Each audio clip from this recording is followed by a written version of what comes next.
রাধে রাধে বন্ধুরা, আশা করি সবাই ভালো আছো। তো আজকে দেখাই সোনু জন্মদিনে কি কি গিফট পেয়েছে।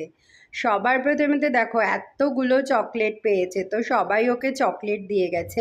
আর এই যে সুন্দর ড্রেসটা দেখছো, এটা কিন্তু দিয়েছে ওর নূপুর কাকিমা। এই যে থালাটা দেখছো, এটা দিয়েছে ওর সোমা কাকিমা। সোনুর কিন্তু এইবার জন্মদিনে বেশ অনেকগুলোই গিফট প্রাপ্তি হয়েছে। এই ড্রেসটা দিয়েছে ওর কবিতা মাসি, মানে আমার এক স্টুডেন্ট।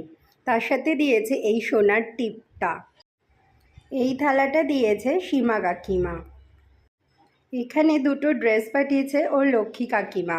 দেখো এই সাদা ড্রেসটা আর এই লাল ড্রেসটা, দুটো ড্রেস। এছাড়াও অনেকেই সোনুকে টাকা দিয়েছে কিছু কিনে দেওয়ার জন্য।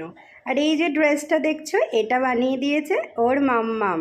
আর এই গিফটটাও, এই দোলনাটা দিয়েছে সোনুর দিদা। সবাইকে অনেক অনেক থ্যাংক